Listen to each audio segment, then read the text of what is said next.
So, hi, Michelle. Hi, Jackie. Thank you so much for accommodating the earlier start time for me. I love that you are the Oasis superfan because that's what you're doing right now. Yes, I am in Pasadena for both Oasis shows, and I needed to record a little bit earlier today because I need to go stand in line so I get a good spot on the floor. So I can see the band. It's sort of a return of when I was in Europe and I was going to the Chapel Roan concert. Why is nobody skating to Chapel Roan? Okay. I know. Nobody's skating to Oasis either. No. Yeah, exactly. Yeah. Where is Jazzy Wonderwall when we need Jazzy Wonderwall? So their show last night was biblical. Biblical. But one other thing this week was biblical, and I need to start off with it because it was so great. I'm just still riding the high of it. I saw Oasis yesterday, and I'm still riding the high.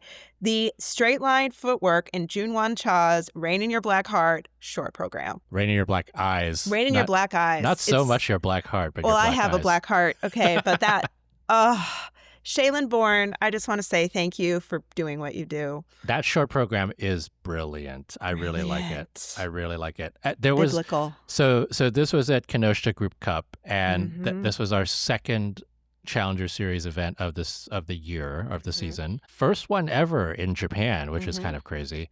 Finally, yeah. But finally, this felt like there was a little bit of Japan Nationals in this, just as there was a little bit of U.S. Nationals at John Nick's Challenge last week with pairs, and also at Cranberry Cup. There's a lot of that going on too. So it was really interesting to see some of that lineup of Japanese skaters, both on the men's side and the women's side, sort of duking it out. And then it was Junwon Cha who ended up winning in the men's. Let's talk about the two programs for him. Yeah. Rain in Your Black Eyes, I thought, was very strong. Moulin Rouge, I felt, was half strong. Yeah. Moulin Rouge, the order of the music was confusing, and I think that made it feel disjointed. And I don't know if that's because I'm used to seeing a different order, thinking of Ashley Wagner's program. But starting with The Show Must Go On kind of threw me off, and then I sort of never caught up. Because I feel like in, the skating canon, Roxanne is early and The Show Must Go On is later. Because you haven't suffered to earn The Show Must Go On, Because that's what you say when you're on your last legs. It's like Freddie Mercury wrote it at the end of his career, Yeah. But I think in the movie, The Show Must Go On bookends the movie. And I think that's what they were going with, except there was never the other side of the bookend, right? Because they end with, what did they end with? Did they end with Come What May? It's been 25 years. I don't know. But June did and had a gorgeous Junebauer at the end. Yeah. I appreciated it. After we got through The Show Must Go On, it was like the Virtue and Moyer cuts where you had Roxanne and then you got, and you ended with Come What May with the love story. Right. Yeah. Yeah, I think we've just been very spoiled with different versions of different very iconic versions of Moulin Rouge that are now kind of ingrained in our heads and how they do it. And so I think that was interesting. I want to actually jump over to the women's event because there was I had similar thoughts about Monet Chiba, who ended up winning Kinoshita over Kaori Sakamoto. We'll talk about that as well. But Monet Chiba, her Romeo and Juliet, where it was it was like Romeo and Juliet, and then it was Kissing You, and then it was Romeo. It was the order of operations again. Felt like I was a little bit distracted by the order of the music, and the only thing on that one, because we've heard it so many times with Kissing You, is the transition. It felt very short. That transition, especially while she's doing her spin at the end of that segment, and all of a sudden I was like, oh, Desiree is finished singing. I didn't realize it was going to be that fast. Yeah, the music edits, I think, when you're familiar with these pieces and you start manipulating the length and the timing of them, draws people's attention to it in a way you don't want them thinking about that. You want them watching your skating. Yeah. And it definitely, the edits in her program kind of take me out of the program because I'm thinking about them. Although I did like that program. Yeah, I have beautiful. to say, I did like that program this time around when it was professionally shot as opposed to being, a sort of a camera up in the sky trying to capture it. It felt like a complete program, although it did feel choreographically safe for her because I feel like she's done things like this before. And that's also perfectly fine. She's playing to her strengths as opposed to trying to push the envelope, and that's okay. Loved the short program. Happy to see Donna Summer again. It was great. She's just like a ray of sunshine in that program. What was interesting to me about that program was the readjustment of the elements, because last year she was doing Lutz toe and then a flip, right? Am I right? Am I wrong on this? Because I feel like that was what happened. Somebody's going to correct me on this, but I have it ingrained in my head that she goes into her triple flip. Like she shimmies next to the judges and then goes diagonally down to the other side to do the flip. And I have that ingrained in my head. I might be wrong. But now she's shimmying down the middle to her triple Lutz in the second half. So so that was I think a change in the layout, but at least it was definitely a change in the pattern of that program. So there were some changes made. You are very right. Am I she right? She opened Lutz toe last year, and then she did the flip in the bonus. Now she's doing flip toe in the front, and then Lutz in the bonus. Which points-wise is a little bit more points. Yeah. Like nominally more points. I wonder if they are thinking about the Lutz getting an unclear edge call, and that leaves points on the table. Who knows? But I always look for that shimmy because there was that one competition last year where she did the shimmy and it was completely like out of the music and like she was not into the shimmy. And that's every single time I'm like, we can tell whether she is nervous by the enthusiasm of that shimmy. Yeah. So shimmy meter. Yeah, the shimmy meter. So okay, let's go back to the men. Junwan Cha winning. It was a good couple of programs for him. They weren't totally clean, but they were skated fairly well. He's now very much bringing in that quad toe in the short, and he's doing that for real. Yeah. He did land it in the free. It looks better than it has been. Like the problem with Junwan Cha's quad toe is that he often doubles it. And it's either a double or it's a fully rotated quad. And when he fully rotates it, it's probably 50-50 whether he lands it or he falls. So that's been the pattern. And he fully rotated it twice. Well, here one was a fall. Oh, was it an under? Under in the short. Yeah. Under in the short. Okay. So under in the short with a fall, and then clean in the free. Yeah. And then also a clean quad sow in the free, and then double the first quad sow. What I appreciate about Junwan also this year is that his jumps are more integrated into the program. Outside of those quads, the triple axel is no longer coming down the entire length of the rink. Coming a ways, but it's like half the rink. Yeah, it's half the rink now. It's different. And I know he's trying to address some of those things around him telegraphing that triple axel. And so, I think solid first competition for him. Yeah. I do remember though, Michelle, you asked me a few weeks ago whether I thought the Korean entry for Chinese Nebelhorn was going to remain as Hyungyum Kim. Yeah. He wasn't at this competition, so it could very well be that it's still him. But there were a couple of very good skates from the Korean men here. Jae-Kun Lee had a really good short. Si-Young Lee had a very good free skate. He ended up in silver. And did you watch it, the Bolero? I haven't seen it yet. I'm a little bit behind. You need to watch the Bolero. I watched all the short programs. Okay. The reason is it is very much a tribute to Carolina Costner's Bolero. That sounds great. He does a little hip wiggle at the beginning. Nice. Like, it is unironic. He was not doing that because the choreography entailed it. He was doing that because it was a tribute to Carolina. Like, there's no way that it is not. And there was a moment, I think, at the end of the free skate when he was bowing, that he like blew a kiss to the judges, like the way that Carolina did it in the program. So it's very, and I think he did a really good job with it, and that's the kind of program that he does incredibly well. Yeah, maybe we need to see him in Beijing. Maybe we'll see. Maybe. So he ended up 9th, but he was 13th in the short. Whoa. And he ended up 2nd in the free skate with a 150 plus. It was a very good skate. I feel in general the men that I've seen so far this season are skating like they're going, or jumping like they're planning to peak in 6 months. I mean, it's just a lot of people. It's just not quite.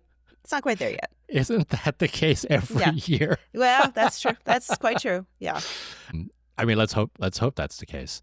But I did, what I did like? I really liked Kazuki Tomono's short program. Yeah, it was fun. I thought it was so fun. I thought the music choice was so good, and it worked. We see a lot of like let's go to the club kind of programs, and then this one I felt like it's not just like a let's go to the club, but it's like a hey, let's go to the club and do some serious skating. Yeah. And I thought he did a great job. He ended up silver in this event, which is a big deal, right? Yeah. I want to talk about both the Japanese men and the American men, because every single competition that if you're a Japanese single skater or you are an American single skater, there's something on the line in every single competition that you go to, because this will be looked at. And if you win this, are you definitely going to the Olympics? No. If you lose this by a long shot, is this going to have an adverse effect on the potential? Yes. Like, you really, if you don't do well in these Challenger Series events, you are going to have to dig yourself out of a hole and overprove yourself on the Grand Prix and then at Nationals, right? Like, there is, your margin of error gets thinner and thinner. And for Kazuki Tomono, who was the top of the Japanese men here, which, by the way, included Sota Yamamoto, it included Tatsuya Suboi, it included Kao Miura, right? Like, for him to have gotten this win over those guys, that's important. Yeah. For Tomoki Hiwatashi, who has been really off the radar the last couple of seasons, to have come here and skated a 236 total point competition, right? Yeah. And beating Jimmy Ma, who's another person who's on the bubble. Jimmy did better than he did at Cranberry Cup, but still, like, he left the door open again in the free skate after a very good short program. So those two, I think they have repercussions for the rest of the season. Yeah, we'll see. I'm a little worried about Kao Miura. I felt like when he was competing, he was holding back. And usually he's someone who competes in like beast mode. I mean, he just puts full power into especially his quad jumps and everything he's doing. And I just didn't see that. It felt like he was holding back a bit. I know he's injured, right? But I think he's coming back from injury. Yeah. And for me, I was like, could you have watered down your elements a little bit and just skated something a little bit cleaner? Yeah. Because he did try quad loop in that free skate. Yeah. But it's Kao Miura. He's the chaotic genius. So let's hope this was better than the summer event a couple weeks ago. Let's hope he continues to, one, recover and to improve, because he has so much to give. Yeah. One little thing I want to mention is that it's always fun when the other disciplines pick up on the rhythm dance theme. Sota Yamamoto using Michael Bolton for his short program was so fun. I was like, is that Michael Bolton? When it started playing, I'm like, this is the 90s. This is real 90s music. Don't tell me you don't remember that he's used that music before. I do. I remember it. But I was just like, oh, it's back. Michael Bolton. Anytime I hear Michael Bolton sing Yesterday, I'm like, oh, are we in adult contemporary radio in 1992? Yes, we are. We certainly are. Yes, we are. So We're watching VH1. who thought that was a good idea? Although it is a pretty good idea. It makes me smile every time I see it. So, it works. Yeah. It works. Okay, on to the women. Okay. Which I have so many feelings Oh about. my God, there's so much to talk about. All of this. Yeah. All of it, right? Monet Chiba going back to Donna Summer for her short program, skating generally very well, almost 2 clean programs, 2:16 in her very first competition, beats Kaori Sakamoto, who made some mistakes. That's not surprising. She's done this before in previous seasons where the first competition is usually a mess. And, you know, Kaori ended up over 200 and got second. Saki Miyake. Yes. Our girl. Oh.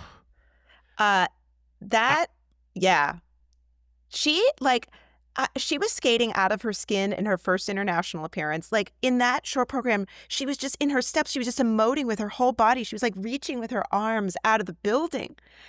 It's amazing to me. Like she's just so in it. For someone to have never skated at an international event, to do, I know this is a home challengers still, but it's an international event. For her to come out and skate like she did in that short program and get 70 plus as a score in her international debut, that's kind of unheard of. That's like, you know, I mean, it was amazing. It was great that the judges gave her time of day, right? Totally. Like, they gave her 34 in PCS. They gave her the components. They gave her those components that, like, I mean, her skating is so magical and so big and so, like, everything is so free, right? I love that she's getting her time of day, and if she doesn't get that to be determined spot at NHK Trophy, I will riot, because there's nobody else who deserves it more than her. Yeah. And like you said, like the criteria is so important. And if she doesn't even have assignments, how is she in the conversation for the Olympic team? And skating this well at the beginning of the season, she deserves to be. I mean, she has all of a sudden become a dark horse for the Olympic team. It will be very difficult to get through the Monet Chiba, Kaori Sakamoto, Wakaba Higuchi gauntlet, given that all three of them skated super well last year. But we have to talk about Wakaba Higuchi, who didn't skate well here, but also wasn't feeling well either. She at the end of her free skate, like basically collapsed, like couldn't walk. She had to be helped off the ice to get back into the locker room. So hopefully this is just like a temporary thing, and it's not like, it doesn't seem like it's an injury. It seems like it was probably some kind of viral ailment or something. So fingers crossed, because she has so much to give. And somehow her components were scored the way that they were in the short program, even though she skated really well there. I don't know. It's unfortunate to see both of those things. I loved seeing her able to laugh off her fall in the step sequence, you know, not taking it too seriously and just being relaxed. And she's a good attitude. And I think so. I want to see the Wonder Woman program at full strength later on. Even the My Way program, right? I remember when I watched that program and I was like, wait a second, did she just back off a triple Lutz triple toe? Because she ended up doing a triple Lutz double toe, and I was like, there's something weird about this, and it ended up being that she wasn't feeling great. So let's hope for the best and that she recovers from it soon. Rinka Watanabe, triple axel triple toe in the free skate. She's once again like that's there for her. She's gone back to that free skate that she did a few years ago when that was like her breakthrough season. So that she's comfortable with that. She didn't go for the quad sow this time around, which I think was smart. And you know, she ended up fourth. And then I think the underscored program of the day was Mako Yamashita's free skate. Her triple S triple toe is so magnificent. She skated super well there. So you know, you just look at that group, and then I haven't even talked about Hana Yoshida. Like, I haven't even talked about, you know, we barely talked about Wakaba Higuchi. Like, it was this competition as a sort of precursor to Japanese nationals is an early indicator of some of the dynamics that are going to happen this season. And the embarrassment of riches they have in their women's field. They need more spots. Yeah. We need like 9 spots for Japanese women. We need so many spots. Yeah. So there were a couple of North Americans in there. Brady Tennell and Sonia Hilmer were the Americans who were there, and then Hay and Lee. Oh, well, Hay and Lee is not a North American, but Maddie Schizas was there, skated a really good short.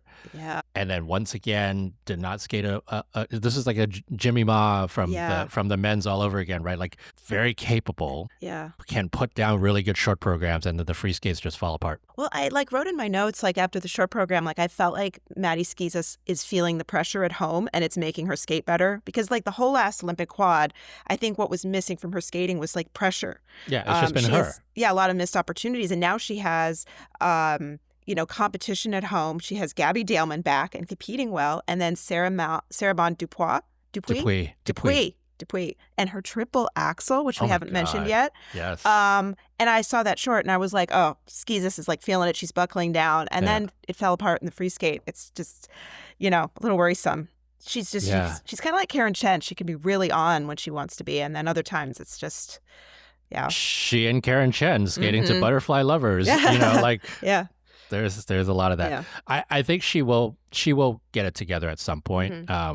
Just hopefully it's sooner rather than later. Because I agree. I think the Canadian women is the most interesting field it's been in a few years.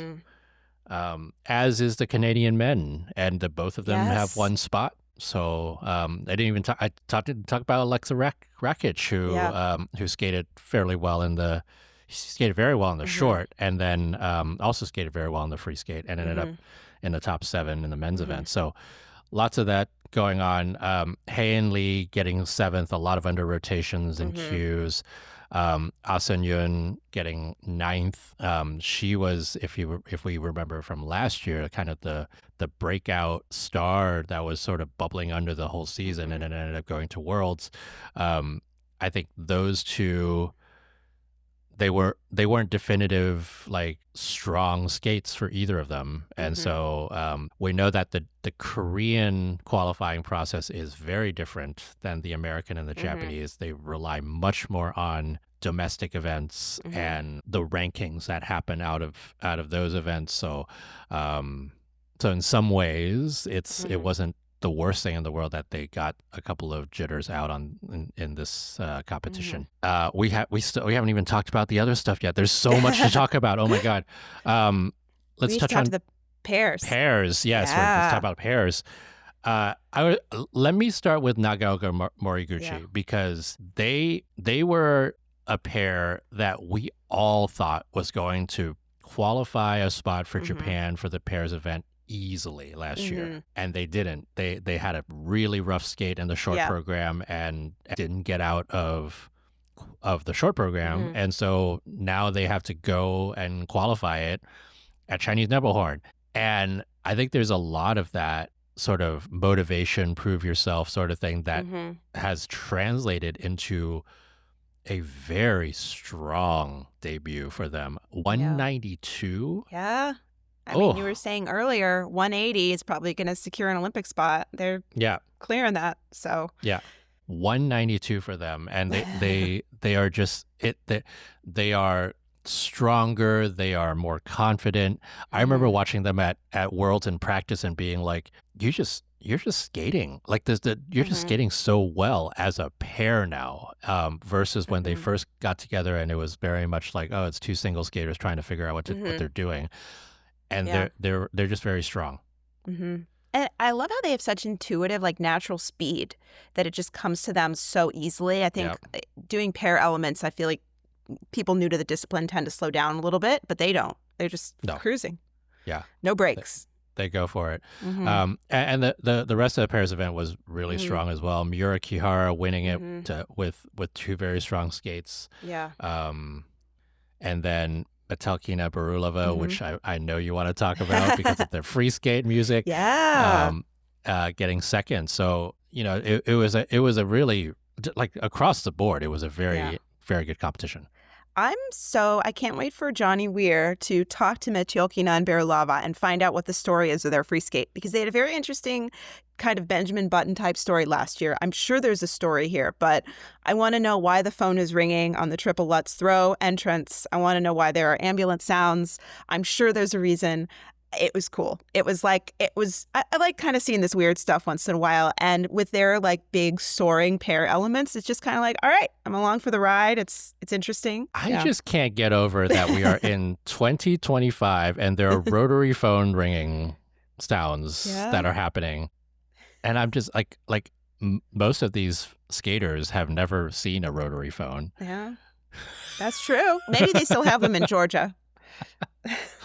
Landline. What's a landline? I don't know. I want to talk about the Gladiator free skate, though, by Miura and Kihara. Yeah, so good. It felt so Olympic, yes. Especially the first minute, that build up. It was like, oh, here we go. And the way they sort of like, they really project, and it just felt so big, and it was paced in a way that was just slow and growing. And I was excited about it. The last minute, I think it's choreographed very grand. I think they still are working it out a little bit, but I feel like in a couple of months, it's going to be a big vehicle for them. I mean, they have the big skating to do it. Yeah. So I agree. I think it was a very strong program for them, and for them to have come out and in their first competition skating this well, having fairly good side-by-side elements, right?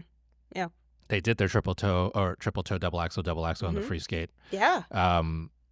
It's good. And I do like that they have their signature lift, the one that usually comes down to a knee slide for Ryuichi. They made an adjustment to it, and it's now it actually now comes out with a lot more speed because he doesn't go down to the to the ground for it, and they come out with that that, I don't know what you call it, but it's sort of that like that bell twirl that that Kristen Moore Towers and Michael Marinero did out of their lift, and I thought that was a really nice addition to that really good free skate. And then I don't want to also miss the return of Plazas and Fernandez, which I thought I thought they're skating stronger than they did when before injury. I appreciate that they have come back and are really sort of making a case for themselves. Yeah, I always am a little bit careful to rule out any Jim Peterson team because he just preps his teams really well, for big events, and yeah. Right. I bet they'll do a clean free skate at nationals. That's a big bet to have for a pair to skate a clean free skate. All right, let's go to the pair, or sorry, to dance. This was an interesting one because the lineup wasn't quite as big and exciting, I guess, as the other disciplines. A lot of political stuff happening. Exactly. Interesting. Exactly. Yeah. There were 3 Canadian teams there, 2 of which are sort of like on the bubble for the third spot. Yeah. And then there was also Zinkas Kolesnik. Vadim Kolesnik just got his citizenship for the U.S. And so, L'Oreal Legat ended up winning it actually with a fairly big score. Compared to what they have seen in the past, over Zinkas Kolesnik by about 4.5 points. What do you think of that? Yeah, so it was very interesting. So L'Oreal Legat are now training with Scott Moyer and Maddie Hubble in London. So they moved from one IAM school to the other. And so it was sort of interesting seeing the new kind of, work that Scott has done with them and seeing them compete. They skated so well. They looked so put together. And they not only beat Zinkas Kolesnik, they beat Fabry and Ayer, who beat them out for the world team by like almost 30 points, which is huge. Yeah. And so for Zingas and Kolesnik, it's kind of like worrisome to come to your first event of the season and lose to who was the 4th-ranked Canadian team last season. But, circumstances have changed. The teams are skating differently. Zingas Kolesnik, their programs, I think, I want to see them again in a few weeks. I feel like it was just first outing. I wasn't particularly crazy about them. I did like that they used ballet music from Romeo and Juliet. But I think they have a little more growing to do. I do want to say I loved Leah Nesset and Artyom Markelov's free dance. Napoleon. It was cool. So it was so much like the composition was so interesting, and the way that they just sort of had the opening of the program and the element orientation. I would say so far this season, I haven't seen a ton of free dances. I've been a little preoccupied, but that's my favorite that I've seen this year so far. I'm a big fan. I thought it was a little underscored relative to... I agree. I thought they should have been, scored a little bit higher. Like composition-wise, especially, I thought. Yes. I agree with you on that. It's and even then, I'm looking at the scores right now. Even then, their composition was a tad higher than everything else. The judges did have a little bit of differentiation there, but I think it could have been more. You could really see in like their carriage and their posture, just the way they were looking at each other. They've done a lot of like off-ice work developing the characters in the program. I mean, I think it's amazing that I can look at them and see that. I could just tell it's there's a lot of thought into it, and I'm excited to see that. They've had kind of a slow transition to senior, and I think it's good. They're like taking a big step into it. Yeah, Kinoshita Group Cup. This was not just a fun competition, it was a big competition. Yeah, it was like a Grand Prix. Yeah, there's going to be repercussions that come out of this event that we will see carry over to later events, including Chinese Nebahorn, including the Grand Prix, including Nationals, and the eventual Olympic team selection. So mark this competition as something to come back to when we are looking at these things later on in the season.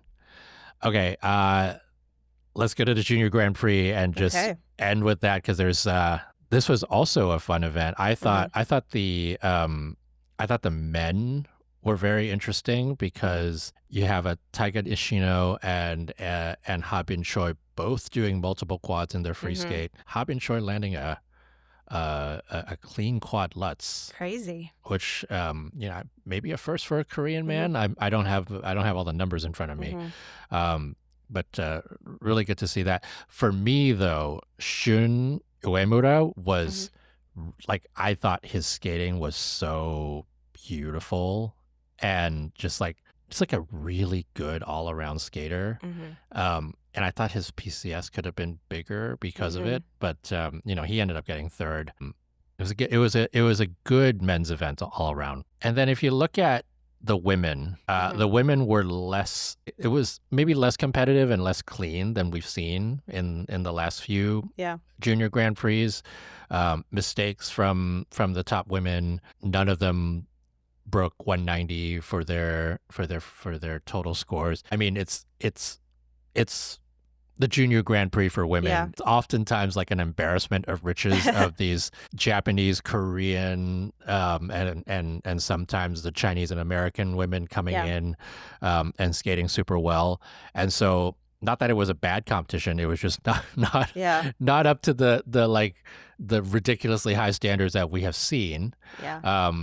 But I want to call out Annika Chow and her general skating and the way that she moves on the ice. I thought that was a highlight for me. She's so elegant. I came across her program on Twitter, and I hadn't sat down to watch the event, and she just came up and I was like, wow, it just very, draws you in, and I don't know, I like to see it. I'm excited to see more from her. Long limbs. That helps. Yeah, I'm always a sucker for long limbs. That helps. Yeah. The JGP is interesting because, I think people, they grow, you get new assignments, people make progress, and you don't really know what you're going to get and what kind of assignments other countries are making. So it's always a surprise. Yeah. There's so many mid-season moves that each of the countries make because they want to make sure that, unlike the Grand Prix where the assignments are more or less set, and are determined beforehand, these aren't. Yeah. And so you'll see things, we've already seen skaters be taken off the substitute list and put on the main list, and people taken off the main list because of what they did in their first event. And so for someone like Karuko Wada, who was really good last year on a junior Grand Prix, for her to have been fourth here is actually, she could potentially be out of the running for a junior Grand Prix final spot because Japan might pull her out of her second assignment and put someone like a Sumika Kanazawa in there, right? Like Sumika was not sort of regarded as one of the favorites, and now she is, having won this event. Yeah, I think when we look at the junior or the Grand Prix, we know who all the candidates are, and we could kind of strategize it. But with the JGP, we don't know everything that the federations know, and who they have in their pocket and what they're going to do. Yeah, the continuing theme of the JGP being generally more interesting. The junior series period, junior season being very interesting. Okay. We have a few minutes left here. I'm gonna besides Oasis, what are you obsessed about this week? Well, I already talked about Jun Won Cha's straight line footwork in his short program. I'll talk about it again. I loved it. I also loved Saki Miyake's reaction to winning the bronze medal. It was adorable and so pure, and Kaori's enthusiasm for her. I was just like, this is why I watch skating. It was just so cute. And I really enjoyed Wakaba's short program to my way, even though she wasn't feeling well. I thought the very, first minute and a half of it, I could really feel like it was going to be. And I just, I was in it. I hope she feels better. I want to see her. I want to see her do that program at capacity. Yeah. I don't know what it is. I have felt this season that people aren't playing it safe as much as they have in previous Olympic seasons. And maybe because I'm paying attention more early on than I usually do, and I usually pay attention, period. But like this is like I'm ultra paying attention to it this season. But I do appreciate that there have been a lot of skaters who have made choices that are outside the box and or something that pushes them a little bit more. And my obsession has been with Saki Miyake. Yeah. not unlike everybody else. And I hope she continues the momentum. There are signs, there are like sort of these glimmers of what Yuna Aoki was sort of like a couple seasons ago when she was about to retire and then skated really well and then didn't retire and then came back last season, which we haven't seen her yet on international competition. We did see her in a domestic event, but Saki Miyake, I think, one to watch. And then I've also been obsessed with Kazuki Tomono's short program. Yeah. In terms of the women, I think strategically it's really interesting to see what they're doing, because the last two Olympic cycles, we had like 2 or 3 Russian women at the top who were basically going to have the top 2 or the top 3 medals. And it really felt like people were competing to try and touch them, but you really didn't feel like the top of the podium was open. And I think going into Milan, I really feel like the women's podium is open. We have really strong contenders, but you don't know exactly what's going to happen. There's no strong favorite. There's no strong, 2 favorites. So it's like people are thinking differently, and we're seeing different approaches, and it's exciting. Yeah. Nobody has any idea because there's just so much. I mean, the fact that Alyssa Liu came back last year and won Worlds, right? Like that is already a sign of how close this competition could be. And there's nobody right now who we're seeing who's like, oh yeah, this person's going to be the one who takes it. All right, so that wraps it up for this week. There was so much to talk about, and I know I keep talking about this as like a quick podcast, but I don't think we're going to get these quick podcasts. We will get quicker, more bite-sized podcasts as soon as competitions are going on, that I will be live tweeting, probably within a couple weeks when we're at Chinese Nebelhorn. Can't wait. So those will be interesting to do. But this coming week it will be Junior Grand Prix in Bangkok, and it will be Lombardia Trophy, which another one where we're going to get an embarrassment of riches. We're going to get the debuts of world champions Ilya Malinin, Alyssa Liu. We're going to get Adam Xiao. We're going to get it's going to be a Ilya and Yuma showdown this week. I mean, there's so much that's going to happen. this week, and who knows, I might come on and do some live streams right afterwards. Yeah, I might join you. We'll see. Yes. I think it's time. I think this week is the week. Let's go. All right. Well, keep your Twitter profiles open because we might just be coming to you live at some point later this week. All right. Well, that ends our episode of the Rocker Skating Podcast, sponsored by John Wilson Blades. And, this is just the beginning of this crazy season. So I'm Jackie Wong, Chief Skate Nerd at rockerskating.com. And I was joined, as always, by Michelle Ellis, who this week is the Oasis superfan. And thank you so much to Tara Nichols for making us sound good. And we will talk to you sooner than you think. Bye. Bye. Live forever.